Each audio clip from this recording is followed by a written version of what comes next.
তো মাদ্রাসার জলসা টলসা হলে মানে গেট ভেঙে ফেলছে এরকম করে। কিছু কিছু মাদ্রাসা মনে হচ্ছে জীবনে খাই নাই, ও গরুর গোশত চোখেই দেখিনি, এরকম একটা মনে হয় আর কি। আপনাদের এখানে গোড়াইপুরের কথা বলছি না, ওই ওই আরো অন্যান্য যত মাদ্রাসা জলসা বা মসজিদের ঈদগাহ জলসা হয় ডেলিগেটে মনে হচ্ছে গেট ভেঙে ফেলছে। আশ্চর্য ব্যাপার, এটা ভদ্রতাটুকু নেই। আচ্ছা নেই, আশ্চর্য ব্যাপার। দাওয়াত বৈধ হলে কবুল করবেন ইনশাআল্লাহ। অবৈধ দাওয়াত তাহলে কি না, কিছু কিছু দাওয়াত বাড়ি আছে আপনি যাবেন না, আপনার থেকে সেজন্য একটা শিক্ষা পায়। যেমন ধনী গরিবের বৈষম্য রেখে যে দাওয়াত বাড়িতে খাবার পরিবেশন করা হয়, একই প্যান্ডেল, একটাই সিস্টেম, একই ক্যাটারিং এর মালিক, কর্মচারীরা মাল দিচ্ছে, ওইদিকে দিচ্ছে খাসি আর এদিকে দিচ্ছে গরু। এইরকম কোন পরিস্থিতিতে যদি আপনি পড়েন, কোন আপনার বিবাহের অনুষ্ঠানে বা কোন অনুষ্ঠানে যদি আপনি দেখেন, তাহলে আপনাকে রিটার্ন চলে আসবেন, এটা আপনার জন্য উত্তম। কারণ ইসলামে কোনো বৈষম্য নেই। গরিবের যে সম্মান, ধনীর একই সম্মান। লম্বা কালো বেঠে পরিষ্কার, সাদা চোখ কালো চোখ কটা চোখ, কারোর কোনো ডিফারেন্স নেই। আরব অনারব কোনো ডিফারেন্স নেই। আল্লাহর নিকটে ওই লোক সব থেকে উত্তম যার ভিতরে তাকওয়া, পরহেজগারিতা বেশি, আল্লাহ ভীরুতা বেশি। দুই, এমন একটা বৈঠকে আপনাকে দাওয়াতের জন্য আহ্বান করা হলো, যে বৈঠকে বা যে দাওয়াত বাড়িতে আপনি গিয়ে দেখছেন বাদ্যযন্ত্র বাজছে। এখন তো গান বাজনা ছাড়া বিয়ে শাদী হয় না, তাই না? আপনাদের এলাকাতে হয়তো হয় না, আমাদের ওদিকে হয়, সব জায়গায় হয় না, কিছু কিছু বাড়িতে আছে। আল্লাহু আকবার। মানে কি বলবো, মানে সত্যি আগেকার দিনে মেয়েদের যে, নারীদের যে মর্যাদা ছিল, এখন আর সেটা আছে না। এই মোবাইল প্রথম যখন সুইচ আলা মোবাইল ওঠে, তখন মানুষ এইভাবে কথা বললে পাড়ার লোক দেখতে যেত, এইরকম করে কথা বলছে, এ আবার কি, দেখতে যেত না। তারপরে যখন এই স্ক্রিন টাচ মোবাইলটা উঠে গেল, তখন লোক আশ্চর্য হয়ে গেল, ইউরি বাবা হাত দিলে আলো জ্বলছে, ও ছবি বার হচ্ছে, ইউরি বাবা, তাই না? আচ্ছা, এখন আর সেই আশ্চর্য ব্যাপারটা এখন আর আছে নাই। প্রথম প্রথম যখন অ্যাপেলের মোবাইল ওঠে, তাই না, অ্যাপেলের সেট যখন ওঠে, তখন ওটার খুব দাম ছিল না, খুব দাম। ওরে বাবা, অ্যাপেলের সেট, জি ও ও 2-3 মিনিট। কে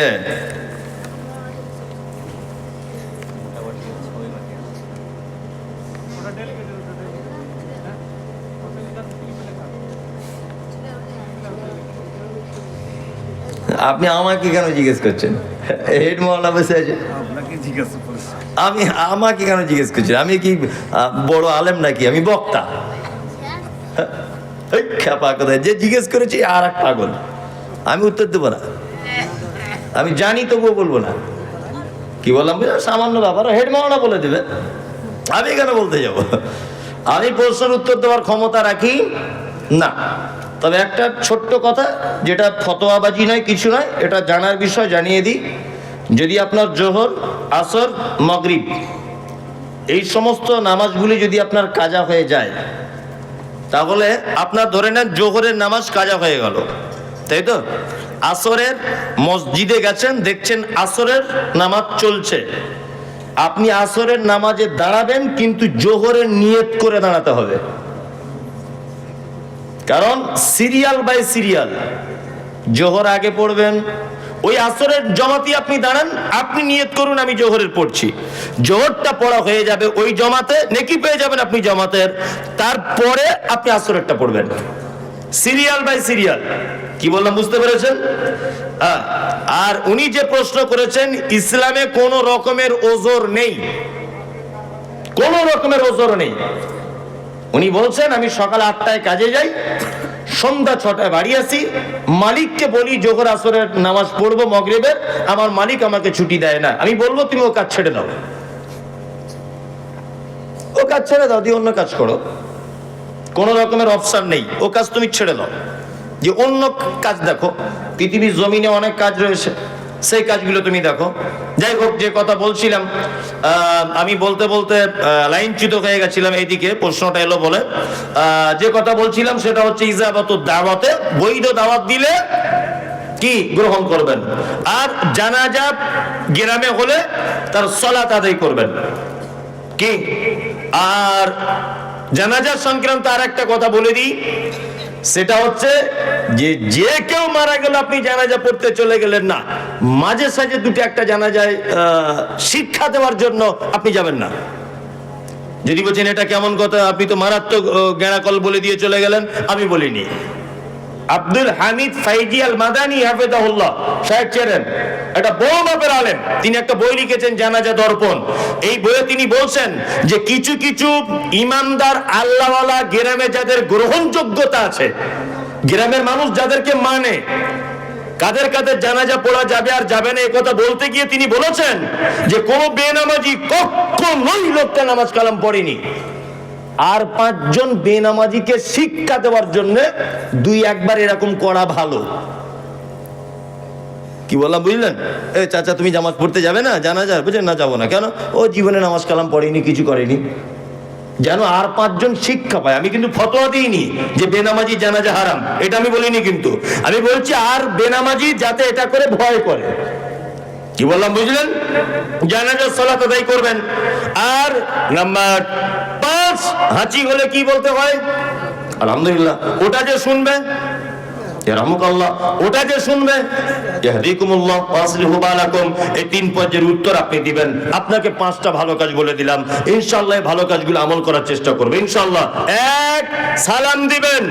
2, বৈধ দাওয়াত কবুল করবেন। 3, অসুস্থকে দেখতে যাবেন। 4 হচ্ছে আপনার জানাজার সালাত আদায় করবেন। 5, হাঁচি হলে 3 পর্যায়ের উত্তর দিবেন। আল্লাহ নবী সাল্লাল্লাহু আলাইহি ওয়াসাল্লাম বলেছেন একজন মুসলিম আর একজন মুসলিমের উপর এটা হক। আমি ভালো কাজ করার জন্য পৃথিবীতে আল্লাহ আমাদের পাঠিয়েছেন, তাই না? এবার একটা আশ্চর্য ভালো কাজ বলে দিই, 2 মিনিট আমাকে টাইম দেন। কমিটির কাছে এটা আমার অনুরোধ।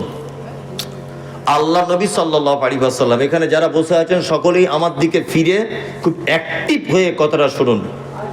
আমাদের নবী মুহাম্মদ সাল্লাল্লাহু আলাইহি ওয়াসাল্লাম পৃথিবী থেকে যেদিন চলে গেছেন সেই দিনটির নাম কি? কি বার ছিল? সোমবার। আলহামদুলিল্লাহ, আপনারা ভালো জানেন সোমবার। সোমবারের দিন জীবনের শেষ জমাতে সালাত আদায় করেছেন মাগরিবের। আর প্রথম 2 রাকাতে যে তেলাওয়াত করেছিলেন সেই তেলাওয়াতটা হচ্ছে সূরা মুরসালাত। শেষ যে আয়াত তেলাওয়াত করেছিলেন, আয়াতটি হচ্ছে ফাবি আইয়ি হাদিসিম বাদাহু ইউমিনুন। আল্লাহ তাআলা আয়াতে বলছেন তোমরা কি এর পরে অন্য কোন কিতাবের উপর ঈমান আনবে? নবীজিও যেন উম্মতের উদ্দেশ্যে কথা বলতে চাইলেন। শেষ করলেন সালাত মাগরিবের, বাড়ি চলে এলেন। হযরতে বেলাল আজান দিচ্ছেন নববীতে, হাইয়া আলাস সালাত। আল্লাহ রাসূল আজান শুনে আয়েশাকে ডেকে বলছেন, আয়েশা, বাংলাদেশের প্রখ্যাত আলেম ডক্টর আসাদুল্লাহ গালিব সিরাতুর রাসূল নামক একটা বই লিখেছেন। এই বইয়ের একেবারে শেষের দিকে আপনি এই সমস্ত কথাবার্তাগুলো পাবেন। আয়েশা, আমাকে একটু পানি দাও। আম্মা জান আয়েশা পানি দিলেন। আল্লাহ রাসূল ওযু করলেন। ওযু করার পর জ্ঞান হারিয়ে ফেললেন।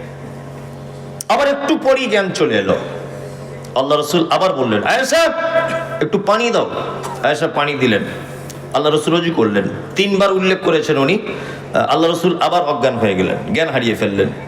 3য়বার আবার আম্মা জান আয়েশা পানি আগিয়ে দিলেন। আল্লাহ রাসূল ওযু করতে করতে আয়েশার দিকে ইশারা করে বলছেন, আয়েশা জানালা দিয়ে বলো তোমার আব্বাকে ইমামতি করতে যেতে। আমি আর যেতে পারবো না, আমার শরীরের অসুস্থতা বেড়ে গেছে। আম্মা জান আয়েশা মসজিদে নববীর জানালার পর্দাটা সরিয়ে দিয়ে আব্বাকে ডেকে বলছেন, আব্বু আল্লাহ রাসূল আপনাকে ইমামতি করতে যেতে বলেছেন। হযরত আবু বকর এই কথাটা শুনে বাচ্চা ছেলের মতো ডুকরে কেঁদে উঠলেন। তিনি বুঝতে পেরেছেন যে আল্লাহ রাসূল অসুস্থ। আল্লাহু আকবার। হযরত আবু বকর গেলেন ইমামতিতে, কিন্তু মন চায় না। একটা কথা জেনে রাখুন, ইসলামিক কুইজে অনেক সময় এগুলো ধরা হয়, প্রশ্ন উত্তর পর্বে। হযরত আবু বকর আল্লাহ নবী সাল্লাল্লাহু আলাইহি সাল্লামের জীবদ্দশাতে বেঁচে থাকা অবস্থায় 17 ওয়াক্তের ইমামতি করেছেন। কত ওয়াক্তের? 17।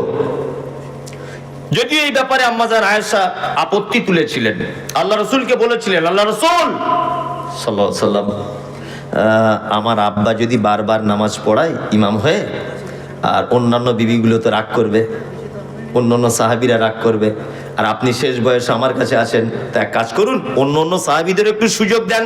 তখন আল্লাহ রাসূল খুব কড়া মেজাজে আয়েশাকে বলছে, আয়েশা, আরে আমি বলছি আবু বকর কি ইমামতি করতে, আর তুমি বলছো অন্যজনকে? কখনোই নয়, তোমার আব্বা ইমামতি করবে। ইমামতি করলেন। বৃহস্পতিবার মসজিদে যেতে পারলেন না, শুক্রবার যেতে পারলেন না, শনিবার হযরতে বেলাল আজান দিচ্ছেন। আল্লাহ নবী সাল্লাল্লাহু আলাইহি ওয়াসাল্লাম দুজন সাহাবীর কাঁধে ভর দিয়ে একটু সুস্থ বোধ করলেন। আবু বকর রাদিয়াল্লাহু তাআলা আনহু তখন জোহরের ইমামতি করছিলেন। আল্লাহ রাসূল কি আবু বকরের বাম দিকে বসলেন। আল্লাহ রাসূল হলেন ইমাম, আবু বকর হয়ে গেলেন মুকাব্বির। ইসলামের প্রথম মুকাব্বির হচ্ছেন হযরত আবু বকর সিদ্দিক রাদিয়াল্লাহু তাআলা আনহু। আল্লাহ রাসূল বাড়ি চলে এলেন। বাড়িতে আসার পরে সর্বপ্রথম আম্মাজান আয়েশা সিদ্দিকা রাদিয়াল্লাহু তাআলা আনহাকে তিনি বলছেন, আয়েশা, আমাদের বাড়িতে কি কোনো সম্পদ আছে? আম্মাজান আয়েশা বলছেন, আল্লাহ রাসূল, 5টা থেকে 9টা স্বর্ণের দিনার আছে। স্বর্ণের কয়েনকে দিনার বলে, আর দিরহাম বলে চাঁদির কয়েনকে। 5টা থেকে 9টা দিনার আসে। তখন আল্লাহ রাসূল আওয়াজ বাড়িয়ে দিয়ে বলছেন, আয়েশা, তুমি এগুলো দান করলে না কেন? কেন তুমি দান করলে না? তুমি জানো যে কোন নবীর পক্ষে এটা উচিত নয় যে পৃথিবীতে কোনো সম্পদ রেখে আল্লাহর সাথে সাক্ষাৎ করবে। আয়েশা, যে লোক পৃথিবীতে সম্পদ রেখে চলে যায়, এই সম্পদ নিকৃষ্ট সম্পদ। তুমি যদি এটা আগে পাঠিয়ে দিতে আমার রবের কাছে, আমার আল্লাহর কাছে, তাহলে আমি মারা যাবার পরেই আমি আমার আল্লাহর কাছে প্রতিদান পেয়ে যেতাম। আল্লাহু আকবার। তার মানে মুহাম্মদ সাল্লাল্লাহু আলাইহি ওয়াসাল্লাম এটা বোঝাতে চাইলেন, মানুষ যে সম্পদ পৃথিবীতে রেখে যায় এটা একটা নিকৃষ্ট সম্পদ।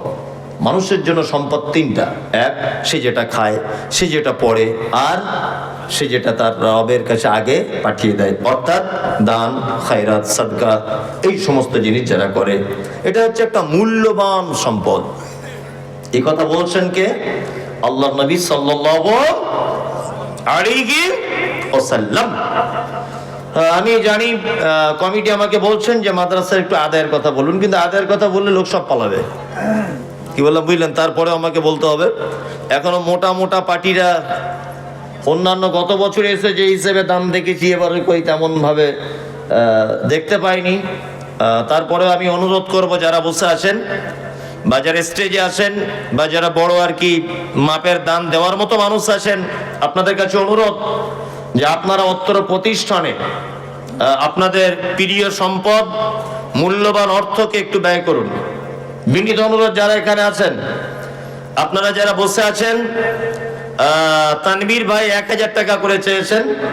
ওরকম 1000 করে দিলে, 500 করে দিলে তো মাদ্রাসা চলবেই না, প্যান্ডেলে খরচাই উঠবে না,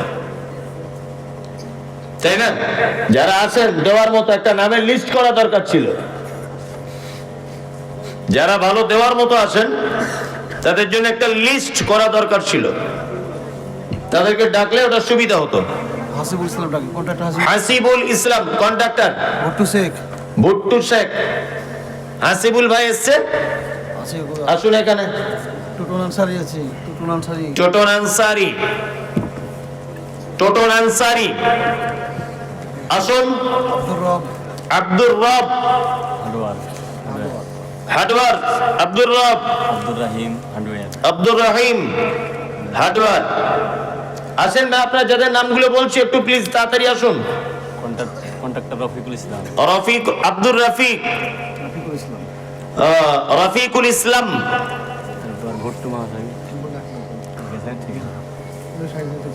আচ্ছা আসুন, একটু যাদের নামগুলো বললাম আপনাদেরকে মানুষ আশা করে, এই জন্যই ডাকছে। সবাইকে তো এখানে লিস্ট করেনি। 30,000 টাকা আমার নগদ। আপনার নাম কি? আব্দুর রহমান। আব্দুর রহমান। কেসিয়ার 50। 30,000 টাকা। আমার ওই ছাদে বালি জল লাগবে কি? ছাদের বালি। সাথে যা বালি লাগবে সব আপনি দিয়ে দেবেন? ও জি জি জি। তাহলে আপনি 50,000 দিয়ে দেন। 30,000 এই কেসিয়ার ক্যাশ টাকা 30,000 ছাদে ক্যাশ টাকা আবার 20,000 পরে দিয়ে দেবেন? আর দেবো না। আরে বলছে সবাই আপনার দিকে ইশারা করছে। 30,000 টাকা না না না করিয়েন না, সবাই ইশারা করছে যে কেসিয়ারকে দেন। দিলে ক্যাশ টাকা দিবে। আচ্ছা আচ্ছা, আর কিছু দেন, সবাই আশা যখন করছে দেন। 30,000 টাকা। আরে ভাই এটা জোর নয়, এটা আবদার করছে সবাই, এটা আমি কিন্তু করিনি। 30,000 টাকা থাক।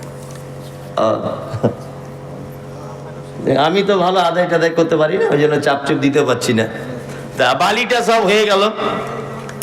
আর যাদেরগুলো নামগুলো বলা হয়েছে ভাই আপনি একটু আসুন দয়া করে। পাথর রড আছে। পাথর রড আর সিমেন্ট আছে 2-4 কুইন্টাল করে রড। এখানে অনেক মানুষ আছেন, একটু মেহেরবানি করুন ভাই। এগুলো লাগিয়েছি। যারা ঠিকাদার আছেন বা বড় বড় কাজ যারা করেন, ব্যবসায়িক আছেন, এর সাইড থেকে 50,000 এবং নিজেও 20,000 দিয়েছে। একটু ইরশাদ তার সাইড থেকে 50,000 তিনি 20,000 আর ও নিজে দিয়েছে 20,000, 70,000 টোটাল। আসুন ভাই। বাদশা 10,000 টাকা। বাদশা 10,000 টাকা। ছাগলের ফার্ম আছে। ছাগলের ফার্ম আছে? ও আছে এখানে বাদশা? নাই সামনে। নাই। বাদশা গোট ফার্ম ও দিচ্ছে 10,000। ডক্টর মানসুর রহমান একটি দরজা একটি জানালা। ও ডক্টর মনসুর রহমান একটি দরজা একটি জানালা দিয়েছেন, গোপীনাথপুর থেকে। গোপীনাথপুর থেকে দিয়েছেন।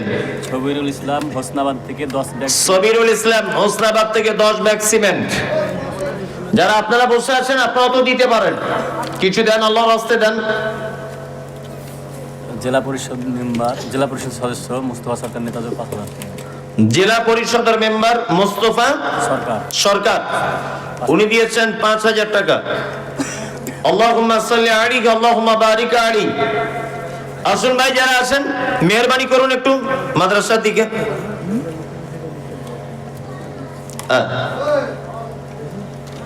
কই যাদের নামগুলো বললাম তারা কেউ এলো না, আসলে কেউ নেই মনে হচ্ছে এখানে। হাসিবুল আছে। হাসিবুল কই? সভাপতি সাহেব আছে। হাসিবুল ভাই কই? তাহলে কেসিআর দিল, সভাপতি সাহেব দিয়েছে? না বলেন। আপনি বলুন।